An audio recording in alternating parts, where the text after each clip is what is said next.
দোয়া কবুলের জন্য মূল যে বিষয়টা লাগবে সেটা কি?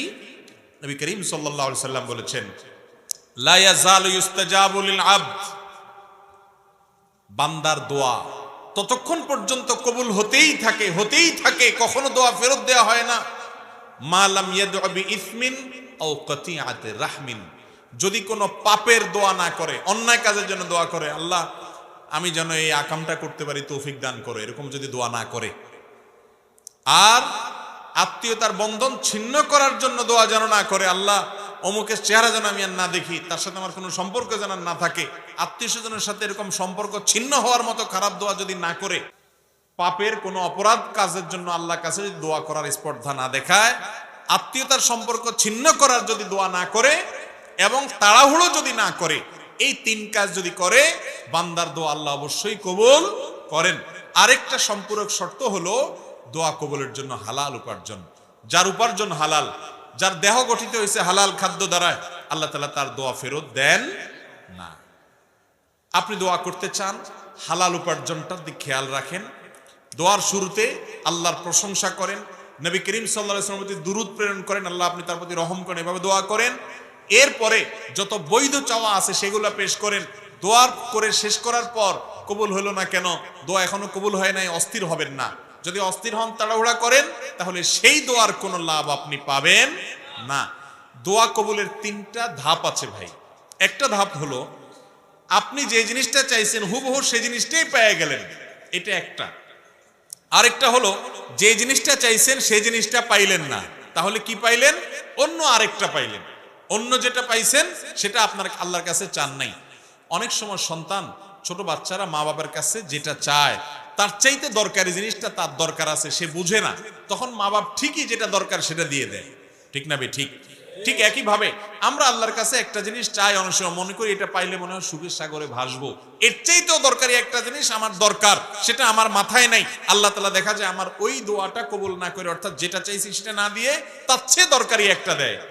এটাও এক প্রকারের দোয়া কবুল। দোয়া কবুলের 3 নম্বর ধাপ হলো আমরা আল্লাহর কাছে দোয়া করলাম, দুনিয়াতে কিছুই পাবো না, কিন্তু এই দোয়াটার বিনিময়ে আখিরাতে একটা পুরস্কার জমা হবে। ওই পুরস্কার পাওয়ার পরে বান্দা বলবে, আল্লাহ দুনিয়াতে কোনো দোয়া কবুল না হয়ে আজকে যদি সবগুলোর জন্য সওয়াব পাইতাম, তাহলে সেটাই আমার জন্য বেটার হইতো, ভালো হইতো। দুনিয়ার দোয়া যে কবুল হয়েছে সেটা তো মৃত্যুর সঙ্গে সঙ্গে দোয়ার যে উপকারিতা শেষ, আখিরাতে যেটা জমা আছে এটা তো অনন্ত অসীম কাল পর্যন্ত আমি ভোগ করতে পারবো। এই জন্য ইমানদার দোয়া করার পর কবুল হইল না কেন, দেরি হইল কেন, কবুল হচ্ছে না কেন, অস্থির হবে না, নিরাশ হবে না। দোয়া এই কথা চিন্তা করে যে কবুল হয় না তাহলে ছেড়ে দেই, এই চিন্তা করে দোয়া ছেড়ে দিবে না। এরকম যদি দোয়া করতে থাকে, আস্থা থাকে যে দোয়া কখনো বিফলে যাবে। আপনার যদি হালাল উপার্জন থাকে, আপনি যদি হালাল ভক্ষণ করে দোয়া করেন, আপনি যদি আল্লাহর কাছে হারাম কোনো দোয়া না করেন, আপনি যদি দোয়া করার পরে হুলস্থুল না করেন কবুল হলো না কেন এই কথা বলে, আপনি যদি আল্লাহর কাছে কায় মনোবাক্যে অন্তরের গভীর থেকে বিনয়ের সাথে, মনোসংযোগের সাথে, খুশুর সাথে, আন্তরিকতার সাথে আল্লাহর কাছে যদি দোয়া পেশ করেন, দোয়াতে যদি নবী সাল্লাল্লাহু আলাইহি ওয়াসাল্লাম দুরূদ পেশ করেন, আল্লাহর প্রশংসা করেন, আপনার ওই দোয়া গুলি মিস হলেও মিস হওয়ার কোনো কারণ নাই। আপনি দোয়ার উপকারিতা বা ধাক্কা অনেক সময় অনেক পরে দেখবেন, অনেক পরে দেখবেন।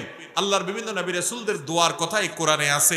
আল্লাহ রাব্বুল আলামিন উল্লেখ করেছেন, হয়তো কখনো কেউ দোয়া করেছেন কবুল হয়েছে অনেক পরে এসে, আছে না নাই?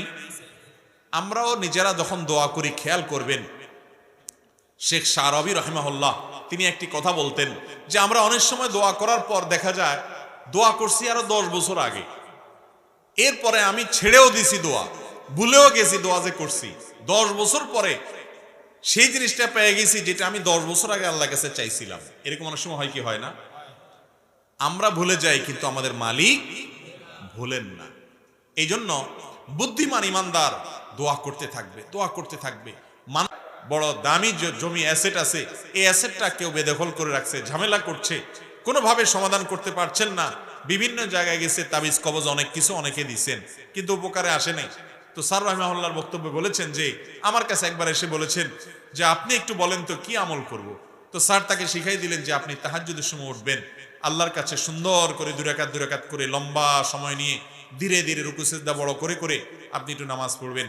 এরপর তাহাজ্জুদের পরে আল্লাহর সামনে হাত তুলে চোখের পানি ফেলে নিজের অসহায়ত্বের কথা স্বীকার করে, আল্লাহ আমার কেউ নাই, আমার কোনো বড় পাওয়ারফুল ব্যক্তি নাই, বড় কোনো হ্যালো বলার লোক নাই, পয়সা করি নাই, গায়ের জন নাই, আল্লাহ আমি দুর্বল, কিন্তু আমি আপনার গোলাম, একটা পরিচয় আমার আছে, আপনি আমার মালিক, আপনি আমাকে হেফাজত না করলে কেউ করেন না। একটু ভালো করে দোয়া করেন, চোখের পানি ফেলেন, সেজদায় গিয়ে লুটিয়ে পড়ে আল্লাহর কাছে দোয়া করেন। আকরাবু মা ইয়াকুনুল আবদু মির রাব্বিহি ওয়া হুয়া সাজিদ, বান্দা সবচেয়ে আল্লাহর কাছে যেতে পারে যখন সেজদায় চলে যায়, ওই জায়গায় গেলে দোয়া করেন। লোকটা সেভাবে দোয়া করলেন। স্যার রাহিমাহুল্লাহ তার বক্তব্যে বলেছেন যে কিছুদিন পরেই সে লোকটা আমার কাছে এসে বললেন যে আল্লাহ রাব্বুল আলামিন আমাকে অলৌকিকভাবে, অবিশ্বাস্যভাবে আমাকে আল্লাহ তাআলা আমার এই বিপদ থেকে উদ্ধার করে দিয়েছেন এই দোয়ার মাধ্যমে। আমরা দোয়া করবো না আল্লাহর কাছে ইনশাআল্লাহ? ইনশাআল্লাহ। দোয়া আজকে বিদায় হয়ে গেছে ভাই, দোয়া আমরা এখন আর করি না। উঠতে বসতে মুখে দোয়া তো পড়বই, আর বিশেষভাবে আল্লাহর কাছে লম্বা সময় নিয়ে একটু কথা বলবো। প্রতিদিন একটা বার অন্তত আল্লাহর সাথে একটু কথা বলতে হবে।